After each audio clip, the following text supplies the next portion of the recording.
खड्गे च सुरेन्द्रे च कौशिके पाद संस्पृशि निर्विशेष मनस्काय श्री वीरस्वामिने नमः।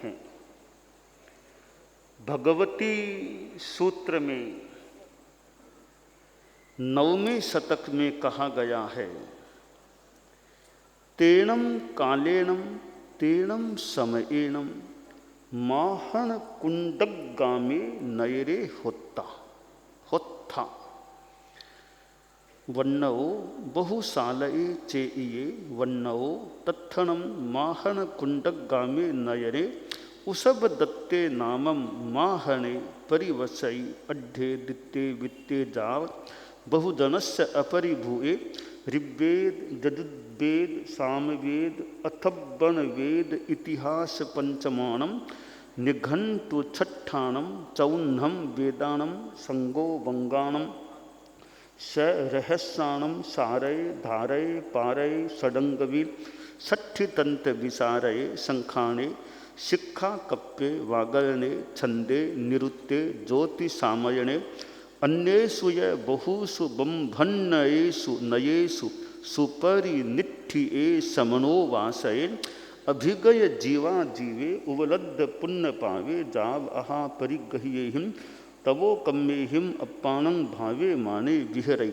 तस्यानम उसब दत्तस्य माहनस्य देवानंदा नामम माहनी होत्था सुकुमाल पाणी पाया जाव प्रिय दंसना सुरुवा समनो वासिया अभिगय जीवा जीवा उवलद्ध पुण्य पावा जाव अहा परिगह्ये हिम तवो कम्मे हिम अप्पाणं भावे माने विहरै।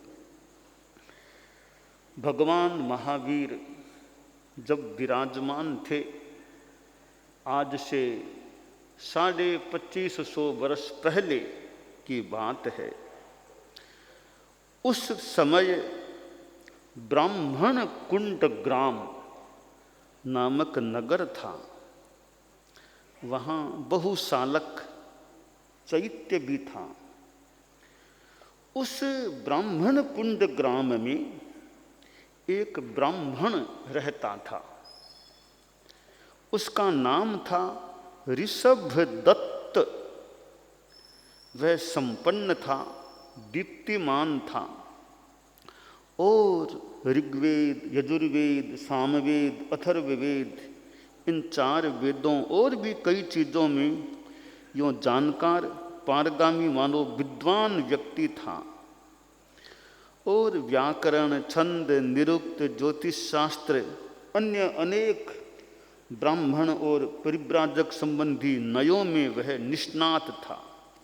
इधर वह श्रमणोपासक भी था, जीव अजीव को जानने वाला, पुण्य पाप ये इन चीज़ों को जानने वाला और अपना तपह कर्म भी करता था। ऐसा वह ऋषभ दत्त ब्राह्मण था। उसके जो ब्राह्मणी थी भारिया, उसका नाम था देवानंदा और वह भी बहुत अपने ढंग से तपस्या तपह कर्म करती हुई रहती थी। तो ब्राह्मण ऋषभ दत्त और इधर देवानंदा, ब्राह्मण ऋषभ दत्त को जानकारी मिलती है कि भगवान महावीर का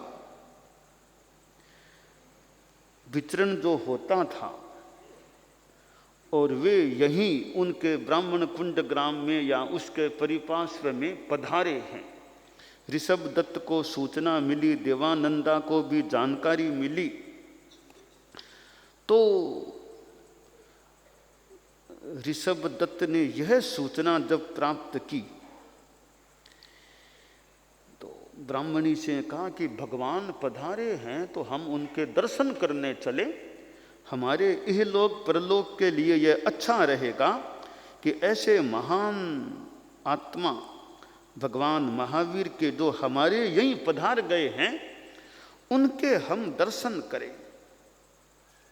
देवानंदा को भी बड़ी खुशी हुई कि भगवान का पादार्पण हुआ है, बहुत अच्छी बात है।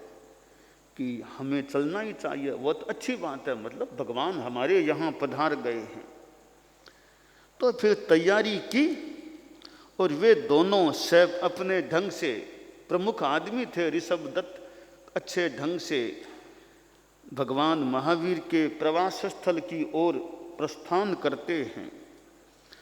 और जाकर के जब भगवान महावीर चक्षु गोचर हो जाते हैं, दिखाई देते हैं, तो फिर भगवान महावीर को विधि से वंदन भी, यानी कई चीज़ें छोड़ देना कि दर्शन करें, साधु संतों के पास जाएं तो वहाँ की गरिमा के अनुरूप आदमी रहे, साधु संतों के पास जाए तो वहाँ के गरिमापूर्ण तरीके से ही वंदन करे, वहाँ रहे। तो जो चीज़ छोड़ने की वो छोड़ दी, सचित और चीज़ों को एक तरफ छोड़ देना भी, साधु संतों के दर्शन करें तो कोई सचित चीज़ पास में न हो, कहीं कोई संगठा हो सचित का, संतों के न हो जाए। और बहुत भगवान महावीर दिखते हैं तो उनको आँख से दिखने लगे तभी हाथ जोड़ लेना कि भगवान दूर से दिख गए, वहाँ विराजे हुए हैं, दिख गए, अब पास में जाना है, दिखते ही हाथ जोड़ लेना, फिर उधर पहुँचना। तो कि आगम में भगवती में बताया है, चक्षुत्था से अंजलि पगहेणम, जो ही आंखों से दिखने शुरू हो गए भगवान, हाथ जोड़ लेना, हाथ जोड़ के अब आगे बढ़ना। वहाँ फिर भगवान महावीर के पास पहुँचते हैं, तिखुत्तो आयाहिणम, वंदना करते हैं और फिर पर्युपासना में मानो स्थित हो जाते हैं। देवानंदा ब्राह्मणी भी भगवान महावीर के पास पहुँचती है, वो भी विधि से फिर वंदन करती है और पर्युपासना में बैठ जाती है। अब वो देवानंदा, इधर ऋषभ दत्त, दोनों बैठे हैं भगवान महावीर के परिपार्श्व में। तो देवानंदा को कितनी खुशी हो रही है, और खुशी होते होते भगवती सूत्र में बताया है, जो पाठ है, आगय पन्हया पप्पुय लोयणा संबरिय बलय बाहा। देवानंदा ब्राह्मणी सेवा में बैठी है भगवान महावीर के पास, बैठे बैठे इतना मानो कोई हर्ष हुआ है कि स्तन से दूध की धारा बहने लग गई, आंखों से आंसू, आंखों से पानी आने लग गया। इतनी वो भीतर से, क्योंकि आंसू दुख में भी आते हैं, आंसू कई बार हर्ष खुशी से भी कहते हैं, कई बार आंसू आ जाते हैं। देवानंदा आंखों में पानी, स्तन से दूध की धारा निकल पड़ती है। इतना उसका एक मानो भीतरी कोई खुशी का पारावार मानो बहने लग गया। तो गौतम स्वामी ने देवानंदा ब्राह्मणी को यूँ देखा ही होगा जैसा वर्णन है।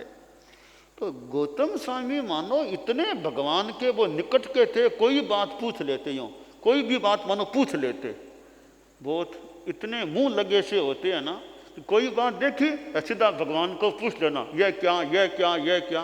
तो ऐसे ही वो गौतम स्वामी अब देवानंदा को देखा होगा कि ऐसे आंखों में पानी है, यूँ स्तन में दूध आ गया है, तो भगवान से पूछ पड़े, पूछने लगे, यानी बात चलाई। तो भगवान महावीर ने कहा, देखो यह देवानंदा है, इसके जो भी खुशी और हो रही है। तो गौतम स्वामी बोले कि भगवान ये क्या बात है, ये बाई बैठी है, इसके कोई स्तन से दूध निकल गया है क्या? ऐसे कैसे लग रहा है कि स्तन से दूध निकल गया इसके? तो आंखों में आंखें गिल्ली हो रही है, आंखों में जल सजल नेत्र हो गए हैं, इतना मनो हर्षातिरेक इसको हो रहा है। और आपको तो वो अनिमेष देख रही है, देवानंदा आपको तो अनिमेष त्राटक सा करके आपकी ओर ही देख रही है, यह स्थिति। तो भगवान महावीर ने कहा, गौतम इसकी यह स्थिति बनी है, देखो एक बात है, यह देवानंदा है, ये मेरी माता है, ये मेरी माँ है और मैं इसका पुत्र हूं, आत्मज इसका मैं पुत्र हूं, ये मेरी माता है, इसलिए इसका मेरे प्रति स्नेह राग है। पुत्र पुत्र स्नेह का भाव इसके मन में है, इसके भीतर है। वो मुझे इसने मतलब देखा है, वो इसका पुत्र स्नेह है। पुत्र के प्रति माँ का जो ममता प्रेम होता है वो मानो प्रस्फुटित हो गया, उजागर हो गया। और इसलिए मेरी माँ के मुझे देखा तो वो स्नेह जागा, अपने आप स्तन से दूध निकलने लग गया, आंखें इसकी सजल हो गई है। इतना हर्षातिरेक हो रहा है मानो हर्षातिरेक से स्थूल होती हुई भुजा के लिए बाजूबंद अवरोध बन गए हैं। तो ये माँ का ममत्व भाव, स्नेह भाव है, यह मेरी माँ है। अच्छा, ये माँ है भगवान की, तो माँ कैसे, जो बताया गया है कि भगवान महावीर की दो माताएं थी। पहली माता मूल, जहां वो पैदा हुए गर्भ में, वो मूल माता देवानंदा थी। मूल तो वहीं पैदा हुए थे, मूल तो ऋषभ दत्त ही, ऋषभ दत्त और देवानंदा ये माता पिता थे। तो मूल माता, पहली माता देवानंदा थी।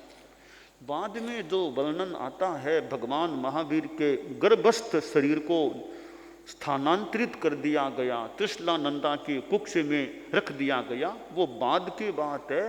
मूल माता, पहली माता तो देवानंदा थी।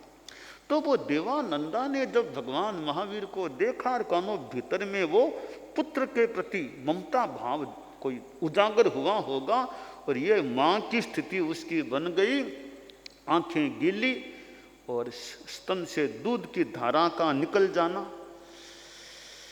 तो ये भगवान महावीर ने गौतम स्वामी को जानकारी दी कि यह मेरी मूल माँ है, यह माता है, इसलिए पुत्र स्नेह के कारण से इसकी यह स्थिति बन गई है। तो फिर भगवान महावीर तो ये प्रवचन करना तो मानो सामान्य बात है, और अर्धमागधी भाषा में प्रवचन, और प्रवचन सुनने से कईयों के मन में जागृति, वैराग्य भाव, धार्मिक भावना का विकास भी हो सकता है। और भगवान महावीर की परिषद, जहाँ विभिन्न वर्ग के प्राणी विद्यमान थे और भगवान महावीर की वाणी सुनी तो ऋषभ दत्त को मानो बहुत अच्छी लगी ही होगी। और वे ऋषभ दत्त जो पिता थे, भगवान महावीर के मूल पिता ऋषभ दत्त आश्रय, उन्होंने वंदन किया, नमस्कार किया और बोले, भगवान आपने जो कहा है वो सही बात है, ऐसा ही है, असंदिग्ध बात है। और अब वो ऋषभ दत्त के मन में मानो वैराग्य भाव आ गया, अपने गहने अलंग सब उतार दिए, अपना लोच करता है और भगवान महावीर के पास आकर बोलता है कि भगवान, यह संसार जो है यहाँ तो आग लगी है, आदीप्त है, प्रदीप्त है, यहाँ बुढ़ापा चार, मृत्यु चार, ये कष्ट हैं, ऐसी स्थितियाँ हैं। बुढ़ापा आता है तो कष्ट, मृत्यु का भी कष्ट, तो यूँ कष्टों से मानो कष्टों की आग में झुलस रहा है संसार। तो भगवान मैं इससे निकलना चाहता हूँ और मैं अब दीक्षा लेना चाहता हूँ। तो कि भगवान ये मेरा शरीर है, इतना इष्ट कांत मनोज्ञ है, अब तो बस कल्याण के पथ पर आगे बढ़ूं। तो फिर भगवान महावीर ऋषभ दत्त को दीक्षा प्रदान कर देते हैं, मुंडित करते हैं, प्रव्रजित करते हैं, शिक्षा भी प्रदान करते हैं, कैसे चलना, कैसे ठहरना आदि, जयम चरे जो एवं चिट्ठियब्बम एवं गंतव्यम आदि आदि शिक्षा प्रदान करते हैं। और इस प्रकार ऋषभ दत्त ब्राह्मण धार्मिक उपदेश जो भगवान महावीर का मिला उसको स्वीकार करता है, फिर आगमों का अध्ययन स्वाध्याय भी करता है और तपस्या में लग गया। बेलार, तेलार, ये चोलार, पंचोलार, छेर, पखवाड़ार, मांस खमण, यूं तपस्याओं में लग गया, शरीर कृष्ण बन गया और अच्छी तरह अपनी संयम की साधना करके आखिर वो केवल ज्ञान को प्राप्त होकर के मोक्ष को प्राप्त हो जाता है। इधर देवानंदा थी, वो भी बोली कि मुझे भी साध्वी दीक्षा दे दो, दीक्षा दो। तो वो भी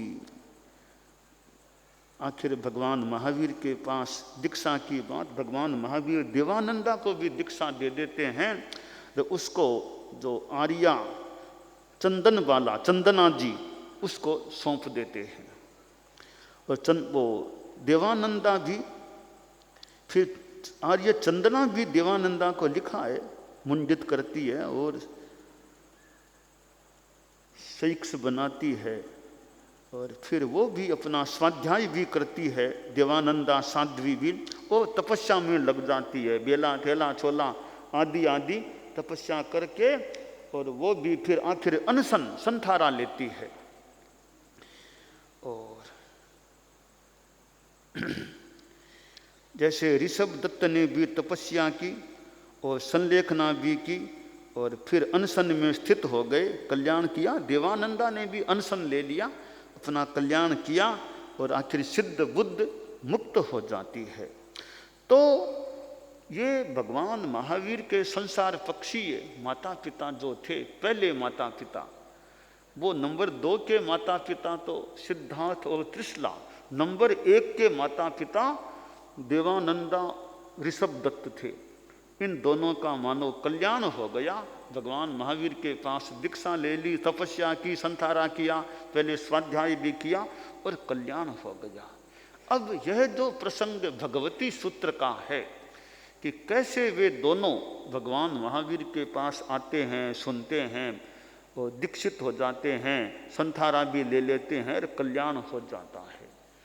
इस घटना प्रसंग से हम 2 बातों को विशेष रूप से जान सकते हैं। एक तो कि माँ का बेटे के प्रति, पुत्र के प्रति क्या स्नेह भाव है कि भगवान महावीर तो इतने बड़े हो गए थे जब उन्होंने दर्शन किए हैं, तो भी माँ के मन में वो मानो भीतर का भाव, बेटे को देखा तो स्तन से दूध की धारा निकल जाना, आंखें गिल्ली हो जाना, यह एक मानो पुत्र के प्रति माँ का स्नेह भाव है। तो ये माँ की ममता और स्नेह भाव है।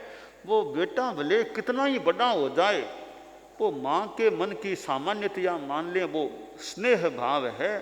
बेटा चाहे कितना ही बड़ा हो जाए, पर माँ के लिए तो वो बेटा ही है। बेटा कितना ही बड़ा बन जाओ, माँ के लिए तो वह बेटा ही बेटा है। तो माँ तो कई बार उसको उसी बेटे के रूप में मानो देखते, मेरा बेटा आ गया, बेटा आ गया। तो माँ का पुत्र के प्रति कितना स्नेह हो सकता है, इसका उदाहरण यह देवानंदा है कि किस प्रकार उसकी शरीर की खुशी के कारण स्थिति बन गई। दूसरी बात है जानने की कि देखो, भगवान महावीर बहुतों का कल्याण किया होगा। जो संसार पक्ष में पहले माता पिता थे उनका भी मानो कल्याण हो गया, दीक्षित भी कर लिया उनको, उनकी तपस्या भी हुई, स्वाध्याय भी हुआ, सामान्य पर्याय का पालन किया, अंत में संलेखना संथारा वो करके दोनों मोक्ष तक पहुंच गए। तो पुत्र के हाथों मानो माता पिता यूं आगे पहुंच जाएं तो व्यावहारिक दृष्टि से बहुत महत्वपूर्ण बात है कि पुत्र के सामने माता पिता मोक्ष तक पहुंच गए हैं। तो वे पहले श्रमणोपासक श्रमणोपासिका थे और बाद में वे साधु साध्वी भी बन गए और साधना में लग गए, तपस्या में लग गए। कि और कुछ ज़्यादा मान लो नहीं तो तपस्या करो, तपस्या की अनुकूलता है कि वो सेवा नहीं कर सकते, ज़्यादा विहार नहीं कर सकते तो कोई बात नहीं, जप करो और तप करो और स्वाध्याय करो, जब तप स्वाध्याय में लगो, वो ज़्यादा करो अपना, तो आत्मा का कल्याण हो। अब जैसे गृहस्थ हैं, मान लो सारे कोई ऋषभ दत्त की तरह और देवानंदा की तरह सबको साधुपना आ जाए, यह तो कहना कठिन है। गुरुदेव तुलसी ने तो कुछ ऐसा ही किया। जैसे भगवान महावीर ने मानो अपनी माँ का कल्याण कर दिया, तो गुरुदेव तुलसी ने उनकी संसार पक्षिया माँ बदना जी थी, तो गुरुदेव ने उनको दीक्षा दी, पुत्र ने माँ को दीक्षा दी। तो भगवान महावीर का कुछ अंशों में अनुकरण कर दिया, बदना जी को दीक्षा देकर के मानो उनका भी कल्याण किया। तो बेटे की ओर से तो बड़ा एक माँ के प्रति आभार ज्ञापन कह दें, एक प्रत्युपकार कह दें कि कोई माँ को दीक्षित करके उसका कल्याण करने का प्रयास कर ले। ऋषभ दत्त की तरह झुमरमल जी को तो दीक्षा नहीं दे सके गुरुदेव, वो तो पहले ही आगे जा चुके थे, वो थे ही नहीं संसार में, माँ संसार में थी, तो माँ का मानो उद्धार करने का प्रयास किया। तो हम भी अपने संसार पक्षी हैं, जितना कोई व्यवहार में उचित लगे उनका कल्याण हो, उनकी आत्मा का उद्धार हो, ऐसा हमारे साधु साधियाँ भी प्रयास कर सकते हैं। और किसी को छोटी उम्र का हो तो दीक्षा के लिए तैयार कर लें, रहेगी कल्याण की बात हो सकती है।